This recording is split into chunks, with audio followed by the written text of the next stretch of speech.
छत्तीसगढ़ में नगरीय निकाय चुनाव होने हैं, लेकिन इसकी आरक्षण की प्रक्रिया अब तक शुरू नहीं की जा सकी है। नगरीय निकाय चुनाव में आरक्षण का एक बड़ा पेच ओबीसी जनसंख्या के आंकड़े हैं। सरकार ओबीसी वर्ग के सही आंकड़ों के साथ आरक्षण लागू करना चाहती है और इसके लिए सरकार द्वारा ओबीसी आयोग ओबीसी वर्ग सर्वे कर रहा है। सर्वे के लिए आखिरी तारीख 30 सितंबर तय की गई है।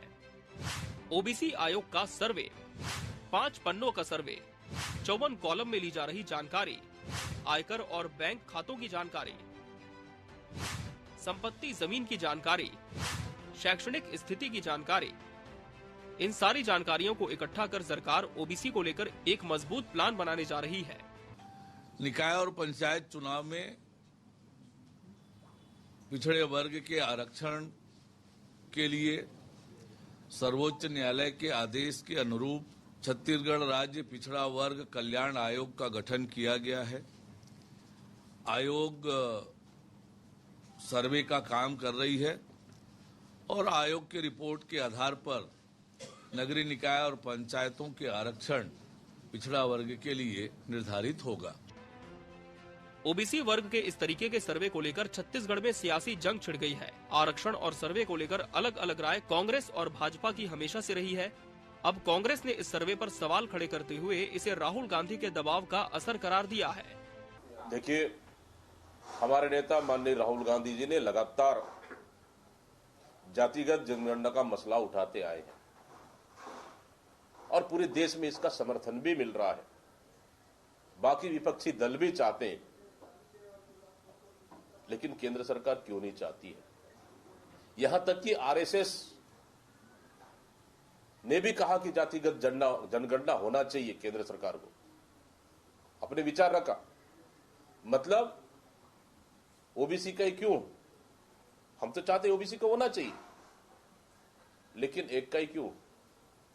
जातिगत जनगणना सभी समुदाय, सभी वर्ग का, सभी जातियों का होना चाहिए, ताकि कम से कम देश में एक ऐसा डाटा तो आ सके और जिसका जितना आबादी उतना हक का जो कांग्रेस ने निर्णय लिया है, कम से कम उसका लाभ तो मिल सके। इसलिए जातिगत जनगणना सभी जातियों का जो कांग्रेस ने मांग की है उस आधार पर होनी चाहिए। फिलहाल नगरीय निकाय चुनाव के पहले ओबीसी वर्ग का ये सर्वे अपने आप में कई राजनीतिक पहलुओं को छुपाए हुए है। इस सर्वे के होने के बाद ओबीसी वर्ग को लेकर सियासत नई करवट ले सकती है। फिलहाल इस सर्वे के पीछे का मकसद और आगे की प्लानिंग चर्चा का विषय बनी हुई है। Bureau report, TV 24 news.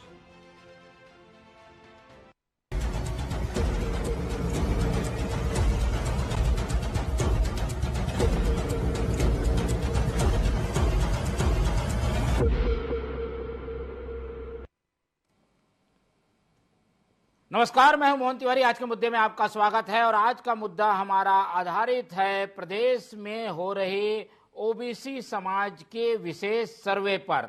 जी हां, ये सर्वे कुछ इस तरीके से हो रहा है कि सब लोग अचानक हैरत में आ गए हैं कि आखिर ओबीसी वर्ग के का ये सर्वे हो क्यों रहा है, इसमें जो चीजें जानकारियां एकत्र की जा रही है उसके पीछे का मकसद क्या है। कुछ बातें सामने भी आई हैं, लेकिन आखिर में जिस तरीके से हर बार राजनीति हमें हर चीज में देखने को मिलती है, वो भी इस सर्वे से जुड़ गई है और कांग्रेस और भाजपा अपनी अपनी अलग राय लेकर अपनी अपनी अलग राय की ढपली बजाते हुए दिख रहे हैं। आखिर ये ओबीसी सर्वे हो क्यों रहा है, एक रिपोर्ट के जरिए हमने बताने की कोशिश की, लेकिन जो राजनीतिक पेच है, क्या इसको लेकर लोगों का सोचना है, समाज क्या सोचता है, कांग्रेस भाजपा की क्या सोच है, इसी पर आज डिबेट करेंगे। मिल लेते हैं उन मेहमानों से जो इस चर्चा में हमारे साथ रहेंगे। हम बहुत स्वागत करेंगे हमारे साथ इस पूरे मसले में बीजेपी का पक्ष रखने के लिए हमारे स्टूडियो में बीजेपी के ओबीसी मोर्चा के उपाध्यक्ष शांतनु साहू जी मौजूद है, बहुत स्वागत करेंगे उनका। हमारे साथ इस पूरे मामले में कांग्रेस का पक्ष रखने के लिए मौजूद है मनीष दयाल जी, बहुत स्वागत करेंगे आपका। और इसके साथ ही ओबीसी समाज का पक्ष रखने के लिए ओबीसी महासंघ के अध्यक्ष हमारे साथ जुड़ रहे हैं, बहुत स्वागत करेंगे राधेश्याम जी का। तो ये तीनों मेहमान हमारे साथ बने हुए हैं और जैसे कि जानकारियां आ रही है, ओबीसी समाज का एक पूरा डाटा तैयार किया जा रहा है कि ओबीसी समाज कितने हैं, उसकी जातियां कितनी हैं, किसके पास क्या है, आर्थिक, सामाजिक, शैक्षणिक सारी जानकारियां एकत्र हो रही हैं। क्या वजह हो सकती है इसकी? पिछड़ा वर्ग कल्याण जो आयोग है वो करेगा क्या? पहले शांतनु जी से समझते हैं, फिर एक एक करके प्रतिक्रियाएं लेंगे। शांतनु जी, क्या मकसद है? आप लोग विपक्ष में थे तो क्वांटिफाइबल जब डाटा का सर्वे हुआ था तो आप लोग पक्ष में नहीं थे, लेकिन अब आप लोग ये सर्वे करा रहे हैं, क्या मकसद है इसका? देखिए, पिछली सरकार में क्वांटिफाइबल डाटा आयोग का गठन हुआ था, जिसने पूरी गंभीरता से कार्य नहीं किया। वास्तविक में छत्तीसगढ़ में ओबीसी समाज की जो संख्या है वो 52% से कम नहीं है, बल्कि ज़्यादा हो सकती है, उससे कम नहीं। लेकिन प्रचार प्रसार क्वांटिफाइबल डाटा आयोग के द्वारा, सरकार के द्वारा नहीं किया गया, जिस कारण आबादी को 41-42% के आसपास ही बताया गया।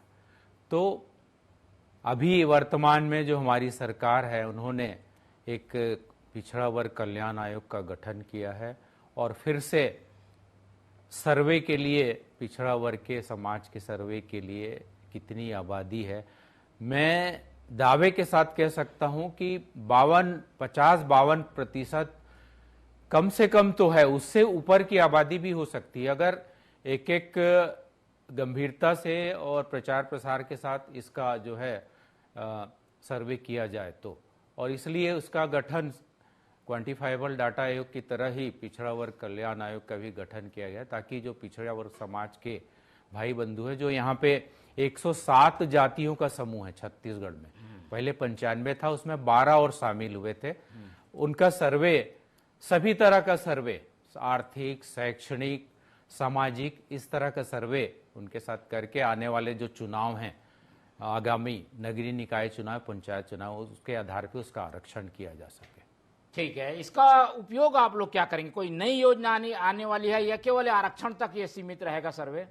देखिए, पिछली सरकार ने ओबीसी समाज के साथ बहुत बड़ा छलावा किया था, 27% की घोषणा की थी उन्होंने। भूपेश बघेल जी ने आरक्षण देने की 15 अगस्त 2019 को ये घोषणा हुई थी और उसके बाद भी उसका लाभ पिछड़ा वर्ग समाज के लोगों को नहीं मिल पाया और अपने ही एक कार्यकर्ता कुणाल शुक्ला के द्वारा हाई कोर्ट में स्टे लगवा दिया गया सरकार के द्वारा, कांग्रेस सरकार के द्वारा, और उसे महिमा मंडित भी किया गया। कबीर शोध संस्थान के अध्यक्ष का दायित्व, शोधपीठ संस्थान के अध्यक्ष का दायित्व उसको देके राज्य मंत्री का दर्जा दिया गया। तो ये छलावा पिछली सरकार ने ओबीसी समाज के साथ किया, वो हमारी विष्णुदेव साय की सरकार ऐसा काम नहीं, ओबीसी वर्ग के हित के लिए काम कर रही है, सभी वर्ग के हित के लिए काम कर रही है और चाहती कि वास्तविकता जो संख्या है ओबीसी समाज की यहाँ 50-52% से ऊपर की, उसका वास्तविक लाभ ओबीसी समाज को मिले। ठीक है, तो एक जो पिछला सर्वे हुआ था, रिपोर्ट तैयार हुई थी क्वांटिफाइबल डाटा के जरिए, कुछ उसी को टटोलने की कोशिश कर रही है बीजेपी, क्योंकि पिछली बार के डाटे से संतुष्ट नहीं थी बीजेपी, अब सरकार में है तो नए सिरे से सर्वे हो रहा है। राधे श्याम जी की ओर चलते हैं। राधे श्याम जी, समाज क्या देखता है इस तरीके के सर्वे को, इस तरीके की रिपोर्ट को? समाज का क्या पक्ष है, क्या सोचना है सर्वे को लेकर? मैं सर्वप्रथम मोहन तिवारी जी, आपको मैं नमस्कार करता हूँ, पैनल के सभी साथियों को नमस्कार करता हूँ। जहाँ तक सर्वे की बात है तो सर्वे तो पिछली सरकार ने भी किया था क्वांटिफाइबल डेटा कमेटी के माध्यम से, बिल्कुल, वो भी कोर्ट के में स्टे लगने के कारण किया था। आज भी जो सर्वे किया जा रहा है सुप्रीम कोर्ट के आदेश के अनुसार किया जा रहा है। हम ओबीसी महासभा के माध्यम से लगातार मांग कर रहे हैं कि राष्ट्रीय जनगणना कराई जाए। राष्ट्रीय जनगणना 2021 से लंबित है और छत्तीसगढ़ सरकार लगातार 2 पंचवर्षीय हो गया। पिछले सरकार ने क्वांटिफाइबल डेटा कमेटी बनाई, इस सरकार ने छत्तीसगढ़ पिछड़ा वर्ग कल्याण आयोग के माध्यम से ये सर्वे 54 बिंदुओं में करवा रहे हैं। यदि आरक्षण देना ही है तो हमको संख्या के बराबर दीजिए, और गणना करवाना है तो राष्ट्रीय जनगणना जो होती है उसमें ओबीसी का कॉलम पृथक से जोड़ करके गणना करवाई जाए और जो आंकड़ा आती है उनको प्रकाशित किया जाए, क्योंकि 2011 में जो जनगणना हुई थी उसके आंकड़े आज तक प्रकाशित नहीं किया गया। और यदि आंकड़े प्रकाशित हो जाता है तो हमको संख्या के बराबर न्यायपालिका, विधायिका, कार्यपालिका, सार्वजनिक एवं निजी क्षेत्र के सारे उपक्रमों में हमको हिस्सेदारी चाहिए। ये आरक्षण कोई खैरात का चीज नहीं है। ये आरक्षण हमारा संवैधानिक दायित्व है, संवैधानिक अधिकार है, और ये गरीबी उन्मूलन कार्यक्रम नहीं है। संविधान में सामाजिक और शैक्षिक रूप से पिछड़े हुए समुदाय को संख्या बराबर हिस्सेदारी देने की बात कही गई है, तो हमको मिलना चाहिए।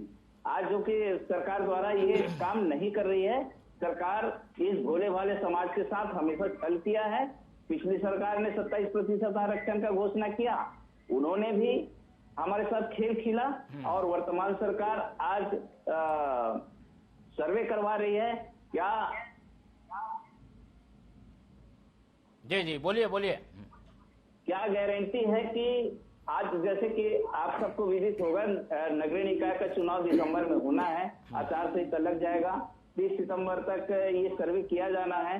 क्या आरक्षण अभी तक दे पाएंगे ओबीसी को? अभी ओबीसी को थोड़ा बहुत आरक्षण मिल रहा है। ठीक है, लेकिन ये जो सर्वे हो रहा है, इससे संतुष्ट हैं आप लोग? ये सर्वे में तो ये भी पता चल जाएगा कि आप लोग सही में हकदार हैं कि नहीं। क्रीमी लेयर में आने वाले भी आरक्षण के हकदार नहीं होंगे फिर ऐसे में, जिस ढंग का सर्वे हो रहा है। क्रीमी लेयर की तो बात ही नहीं है, क्योंकि नहीं, एक डाटा तो तैयार हो जा रहा है ना, डाटा तैयार हो जा रहा है। अभी आदेश दिया है इनकी गणना करवाने के लिए। आप ये बताइए तिवारी साहब, जब केंद्र की सरकार द्वारा ईडब्ल्यूएस आरक्षण लागू किया गया, जो सुप्रीम कोर्ट में मामला गया था, सुप्रीम कोर्ट ने कितने बार ईडब्ल्यूएस आरक्षण करने के लिए सर्वे करवाया? उनके कितने आंकड़े इकट्ठा किए सरकार ने? नहीं किए ना। उनका क्या आंकड़ा है जिसके कारण उनको आरक्षण मिल गया, संविधान संशोधन हो गया, और हमारे साथ क्रीमी लेयर के फाउंडेशन लगाते हैं। हमको जब शैक्षिक और सामाजिक रूप से पिछड़ेपन के कारण आरक्षण मिला हुआ है, तो उनको भी शैक्षिक और पिछड़ेपन के आधार पर मिलना चाहिए। ठीक है, सामाजिक पिछड़ेपन के आधार पर मिलना चाहिए। आपने आर्थिक आधार पर आरक्षण क्यों दिया? यदि आप ईडब्ल्यूएस आरक्षण आर्थिक आधार पर समझते हैं, तो ओबीसी को मिल रहा है क्रीमी लेयर के फाउंडेशन के साथ, वो कैसा आरक्षण है? ठीक है, चलिए समाज आरक्षण को लेकर इस आयोग और इस पूरी रिपोर्ट पर निगाह बनाए हुए हैं। कांग्रेस का पक्ष जान लेते हैं। बीजेपी एक नई कवायद कर रही है मनीष जी, कई तरीके की जानकारियां इकट्ठे होंगी। अब जब जानकारियां होंगी तो बाद में पिछड़ा वर्ग के लिए काम भी होगा। कांग्रेस को क्या आपत्ति है? हम दीपक बैद जी को सुन रहे थे, वो कह रहे हैं कि सबका होना चाहिए, फिर वो कह रहे हैं कि हाँ हमने भी किया था। कई तरीके की कांग्रेस क्या कुछ थोड़ी भ्रमित है क्या इस पूरे मामले को लेकर? कोई एक राय नहीं है? देखिए मोहन तिवारी जी, माननीय राहुल गांधी जी काफी समय संसद में भी कहते आ रहे हैं, और पूरे देश के लोगों की मांग है कि जातिगत जनगणना होनी चाहिए।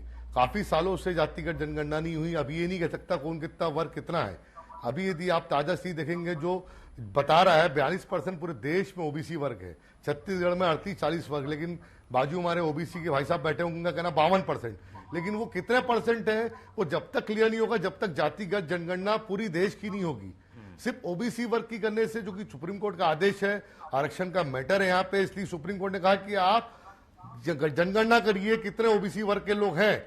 सुप्रीम कोर्ट ने कहीं ऐसा आदेश में लिखा है कि आप जनगणना में पता करिए कि उनके पास कितनी गाड़ियां हैं, उनके पास पैन कार्ड है, गाड़ी है, कार है, राशन कार्ड है, उनके बच्चे कौन से स्कूल पढ़ते, कितना सोना है, कितने घर है, कितनी प्रॉपर्टी, कितना प्लॉट है। ये तो निजता का हनन वाली बात हो गई है। आप मुझे सुप्रीम कोर्ट के आदेश की कॉपी बताइए जिसमें जो इन लोग भाई साहब हमारे जिसका भी समर्थन कर रहे हैं कि व्यक्तियों के घरों की जांच, पैसे की जांच होना चाहिए, ऐसा कौन सा आदेश है जो सुप्रीम कोर्ट ने कहा है? सिर्फ उसने कहा जनगणना की जाए। आप किसी की निजता का हनन कैसे कर सकते हैं? दूसरी चीज, जब छत्तीसगढ़ में इसी बात को लेकर आरक्षण जब बढ़ा, ओबीसी आरक्षण बढ़ाने की बात जब कांग्रेस पार्टी करती थी, माननीय भूपेश बघेल जी खुद ओबीसी वर्ग के बड़े नेता है, ओबीसी वर्ग से वो आते हैं और उनमें काफी अच्छा उसमें उनका ओबीसी वर्ग में उनकी पहचान है, पेट है।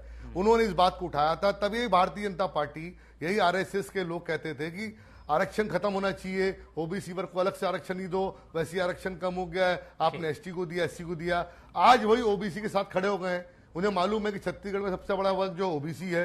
आगामी चुनाव जो है पूरे प्रदेश में होने वाले हैं। प्रदेश में लगभग 40 से 45% ओबीसी वर्ग है, तो कहीं ना कहीं उनका लाभ इन्हें लेना है। चुनाव जैसे जीते हैं उन्हें मालूम है किस कारण जीते हैं, लेकिन अभी भी ओबीसी वर्ग के, जैसे अभी मैं अध्यक्ष जी को सुन रहा था, उनमें उनकी बातों साफ लग रहा था कि नाराज है।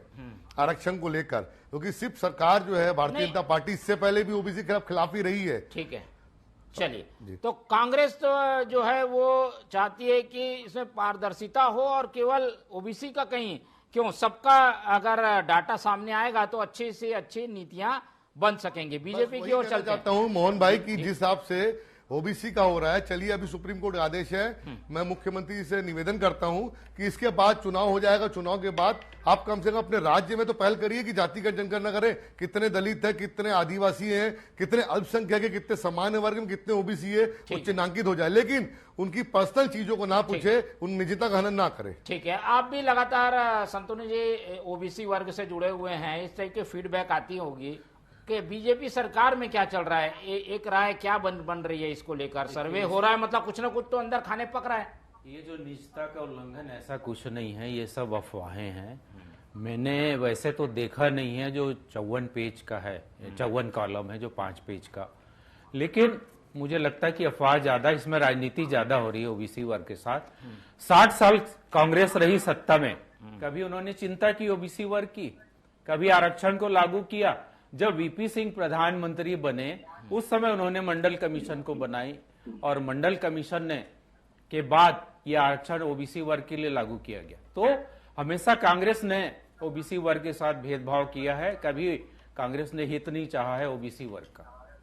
नहीं, लेकिन अब जो हो रहा है इसमें आप लोग क्या करेंगे वो भी तो स्पष्ट नहीं है ना, वो बताइए, तब तो उस पर चर्चा होगी भाई आखिर करने। भाजपा हमेशा से ओबीसी वर्ग की हितैषी रही है, तभी तो आप देखिएगा कि अभी सर्वे का काम हो रहा है सुप्रीम कोर्ट के आदेश पे।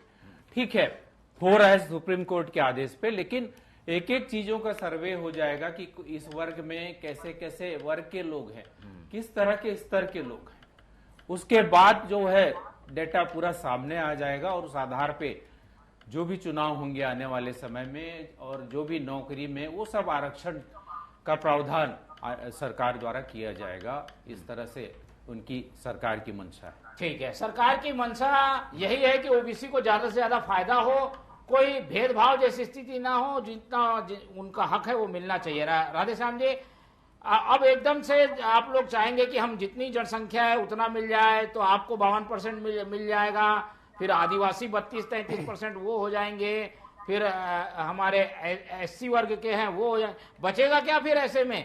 कि केवल जनगणना को ही, संख्या को ही आधार नहीं बनाया जा सकता, कौन कितना आगे बढ़ा है। ओबीसी वर्ग अगर आगे बढ़ गया है तो दूसरों के लिए जगह खाली करेगा कि नहीं करेगा? वो बिल्कुल करेगा भाई। अगर ओबीसी का व्यक्ति आगे बढ़ गया है तो उनको वो साफ साफ हो जाएगा ना। हम चाह रहे हैं राष्ट्रीय जनगणना हो, राष्ट्रीय जनगणना में सारी चीज साफ साफ हो जाएंगे कि कौन किसके घर झाड़ू पोछा लगा रहा है। ठीक है, वो तो राज्य जब देश कराएगी तब कराएगी, अभी राज्य जो करा रहा है ये तो इससे तो सहमत है, इसी से तो पता चल जाएगा कि प्रदेश में क्या स्थिति है आप लोगों की। आप अगर आरक्षण देना चाहते हैं नगरीय निकाय और पंचायती राज व्यवस्था में, 243 के तहत हमको आरक्षण दिया गया है पंचायती राज व्यवस्था में, तो ये तो दिया है। अब अभी आरक्षण इसके लिए सर्वे कराने की क्या आवश्यकता पड़ गई? क्या संख्या के अनुपात में आरक्षण दे पाएगी वर्तमान सरकार? नहीं तो भाई जो जनसंख्या है, क्या सभी लोग आरक्षण के पात्र रहेंगे क्या? कुछ लोगों के यहाँ कार है, कुछ लोगों के यहाँ जमीन है लंबी चौड़ी, कुछ संपत्ति वाले हैं, उनको छोड़ना पड़ेगा ना। आरक्षण का आशय ये है कि प्रतिनिधित्व मिलना चाहिए, है ना। हमारी आबादी जितनी है उतनी तो प्रतिनिधित्व मिलना चाहिए। खैर ठीक है, आप आबादी के बराबर नहीं दे रहे हो, वर्तमान में आप 14% आरक्षण छत्तीसगढ़ में दिए हो, तो हमको 14% आरक्षण पंचायती राज व्यवस्था में मिलना चाहिए, नगरीय निकाय में भी मिलना चाहिए और विधानसभा और लोकसभा में मिलना चाहिए। क्यों नहीं मिलना चाहिए? हमारा समुदाय पिछड़ा हुआ है। ठीक है, बिल्कुल। चलिए संतनु जी, ये अभी तो पंचायत में मिल रहा है, नगर निगम में भी मिल रहा है, ये विधानसभा लोकसभा में भी मांग कर रहे हैं। एक मिनट जी, वास्तव में 54 बिंदु में जो जानकारी मांगी जा रही है, बहुत ही गहन जानकारी मांगी जा रही है। हाँ। और ये निश्चित ही कहीं न कहीं निजता के अधिकार पर कहीं वही ये बता रहे हैं, भ्रम फैलाया जा रहा है। ये जानकारी तो वैसे ही जनगणना में ली जाती है, ये कहना है। नहीं, गलत बोल रहे हैं मोहन भाई। देखिए, आप अपने सवालों के अलग तरह के सवाल पूछ के निजताकरण, अभी आपने कहा शुरुआत में कि क्या क्या चीज पूछा जाएगा, गाड़ी है, घर है, तो निजता में ही तो आ गया ये निजता से नहीं, और तो क्या ये चीज है? डाटा होना चाहिए कि नहीं सरकार को? डाटा से भी ये पूछना तो चाहिए ओबीसी है कि नहीं। आप ये जो षड्यंत्र देखिए, भारतीय जनता पार्टी का षड्यंत्र है, ओबीसी वर्ग में ये 2 से 3 पार्ट करने वाले हैं, एक गरीब, एक मध्यम वर्ग, एक अमीर। ये भारतीय जनता पार्टी ओबीसी को आपस में लड़वाने के मूड में है। उन्हें मालूम है ओबीसी वर्ग कहीं ना कहीं मजबूत वर्ग है, वो आपस में बांटेंगे कि ये गरीब ओबीसी है, पिछड़े वर्ग का मतलब ये पिछड़ा वर्ग मध्यम वर्ग है और ये पिछड़ा वर्ग पैसे वाला है। मनीष भाई, आप किसी की संपत्ति क्यों पूछ रहे हैं? मनीष जी, कोई भी अगर पिछड़ा है तो उसको आकलन तो करना होगा ना कि वो पिछड़ा है कि नहीं, वो आगे बढ़ गया है तो उसको क्यों मिलेगा? भाई पिछड़ा वर्ग जो है वो संविधान ने पिछड़ा वर्ग को एक संवैधानिक दर्जा दिया है कि अभी ओबीसी पिछड़ा वर्ग एक संवैधानिक दर्जा की इस वर्ग में आते हैं। उसका मतलब ये नहीं कि वो हर पिछड़ा वर्ग व्यक्ति गरीब हो। आप कहीं ना कहीं ये चाह रहे हैं, जिस हिसाब से समझ में आ रहा है, आप पिछड़ा वर्ग में 3 पार्ट कर रहे हैं, एक गरीब है, एक बहुत गरीब है, एक अमीर है, वो तीनों का आप अलग अलग करने ऐसा संतनु जी ऐसा किया जा रहा है क्या? ऐसा कुछ नहीं है। देखिए तो फिर क्यों जानकारी मांग रहे हैं? बैंक बैलेंस की, कार की जानकारी क्यों मांग रहे हैं आप? पैन कार्ड की जानकारी क्यों मांग रहे हैं? आप सिर्फ आधार कार्ड मांगे ना। जनगणना सुनिए, जनगणना इससे पहले भी हुई है। जनगणना में कभी निजता की बातें नहीं पूछी गई है, खाली आपका मेल फीमेल आयु कितनी है बस ये पूछा गया। कहाँ रहते पूछा गया, कितना घर है, कितना प्लॉट है, प्लॉट की प्रॉपर्टी रजिस्टर, कितना सोना खरीदा है, ये क्या है? अभी किसी घर में झांकने की कोशिश तो है ये के आसपास 32 मंत्री। आप सर्वे करिए ना सर, किसी घर क्यों झांक रहे हैं? मैं उसका विरोध करता हूँ। हर व्यक्ति का अधिकार है अपने जानकारी तो सुनेगा। खुद पिछड़े वर्ग से आते हैं, इसलिए वो हमेशा पिछड़े वर्ग के चिंतक है, सभी वर्ग के चिंतक है। लेकिन पिछड़ा वर्ग की चिंता पिछले मोदी सरकार ने बहुत अच्छे से की थी। देखिएगा आपकी पिछड़ा वर्ग को संवैधानिक दर्जा, नीट में, डेंटल में 27% का आरक्षण और 27 मंत्री उन्होंने अपने मंत्रिमंडल में शामिल किया था। इस बार भी मुझे तो परफेक्ट एकदम जानकारी नहीं, लेकिन 30-32 के आसपास बिल्कुल पिछड़ा वर्ग से मंत्री उन्होंने बनाया है। और हमेशा केंद्र सरकार और नरेंद्र मोदी खासकर हमारे प्रधानमंत्री खुद ओबीसी है, पिछड़ा वर्ग के खुद ओबीसी वर्ग से आते हैं। वो भी अपनी संपत्ति चिंतक रहे हैं, हमेशा संपत्ति बताएंगे वो कितनी है, हित की बात करते हैं, पिछड़ा वर्ग कितना सोना उनके पास बताएंगे। राधे श्याम जी, अगर ये ऐसी जानकारी मांगी भी जा रही है तो इसमें गलत क्या है? क्या लग रहा है आपको, गलत कहाँ पे है? क्यों ऐसी जानकारी नहीं देनी चाहिए? कोई भी गलत नहीं है। सरकार यदि अच्छे मंशा के साथ इसको कर रहे हैं तो हम स्वागत करते हैं। अच्छी मंशा है मगर ये कहा जा रहा है कि ये आंकड़े गोपनीय रखा जाएगा, इनको प्रकाशित नहीं किया जाएगा। मैं ये कहता हूँ, जैसा कि अभी उप वर्गीकरण की बात हमारे पैनल के साथी लोग कर रहे थे, आपको मालूम होना चाहिए कि चुनाव के पहले जी कमीशन का अनुशंसा राष्ट्रपति महोदय के पास सौंपा जा चुका है। ये ओबीसी के उपवर्गीकरण करने का एक षड्यंत्र है ना?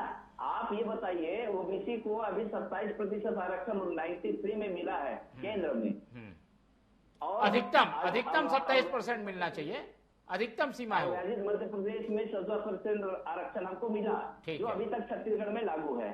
आप 27% आरक्षण कब दोगे? 30 साल से लंबित आरक्षण है छत्तीसगढ़ के लिए। ठीक है, तो उसी के लिए गिनती जरूरी है ना, गिनती करके तो दी जाएगी। हमारे साथ ऐसा खेल क्यों करते हैं? ये सर्वे के नाम पे तभी तो आरक्षण मिलेगा उस आधार पे। नहीं संख्या और यहाँ के ओबीसी वर्ग की मांग तो 27% की थी महोदय। ओबीसी समुदाय से हमारे छत्तीसगढ़ काफी सालों से यहाँ जो मांग है वो 27% आरक्षण की है ओबीसी वर्ग द्वारा। 27% अधिकतम सीमा है। अगर 27% से अधिक भी जनसंख्या है तो 27% आरक्षण मिलेगा, ऐसी क्राइटेरिया है। इस क्राइटेरिया के तहत 27% की पात्रता बनती है, लेकिन अभी 14% आप लोगों को आरक्षण मिल रहा है। ये बढ़ना चाहिए। इसको लेकर क्या आप लोग समाज की ओर से कोई मांग रखेंगे? हम 2016 से मांग रख रहे हैं और राष्ट्रीय जनगणना की मुद्दा है, ओबीसी की जातिगत जनगणना की मुद्दा है। आज राहुल गांधी महोदय द्वारा उठाया जा रहा है, लेकिन इसके पहले ओबीसी महासभा जो आज पूरे भारत देश में 18 राज्यों में काम कर रही है, हम लोग 2016 से मांग कर रहे हैं। छत्तीसगढ़ में मैं 2019 से काम कर रहा हूँ। 2019 से लगातार सरकार को प्रशासन के माध्यम से जातिगत जनगणना के मुद्दा को पहला मुद्दा बना करके, ज्वलंत मुद्दा बना करके मैंने मांग किया है। पूरे छत्तीसगढ़ राज्य के हर जिलों में मांग किया जा रहा है। आज तक किसी के कान में जू भी नहीं रहा। ठीक है, हमारे चलिए। देश का प्रधानमंत्री ओबीसी समुदाय से आते हैं। 2021 के जनगणना फॉर्मेट आप देख लीजिए, उसमें ओबीसी का कालम चलिए, इसमें कई पेच है और इस तरीके के पेच राष्ट्रीय स्तर पर जब होंगे तो पूरे देश में ये चीजें हमें देखने को मिलेगी। फिलहाल राज्य के स्तर पर ये काम हो रहा है। अब इसका उपयोग कैसे किया जाएगा या इसको लेकर कोई नई प्लानिंग बनेगी तो एक बार और चर्चा में जुटेंगे। फिलहाल आज समय इतना ही है, विषय बड़ा है लेकिन समय कम था, इसलिए चर्चा आज हम यहीं खत्म करते हैं। इस पूरी चर्चा में हमारे साथ मनीष दयाल जी जुड़े, उनका बहुत धन्यवाद। हमारे साथ संतोष साहू जी थे, उनका बहुत धन्यवाद। और राधे श्याम साहू जी ने हमें अपना कीमती समय दिया, उनका भी बहुत बहुत धन्यवाद। तो तीनों मेहमानों का धन्यवाद करते हुए आज की ये चर्चा ही खत्म करते हैं और आप लोग से रखते हैं उम्मीद कि आप लोग देखते रहेंगे TV24। रखिए अपना बहुत ख्याल। नमस्कार।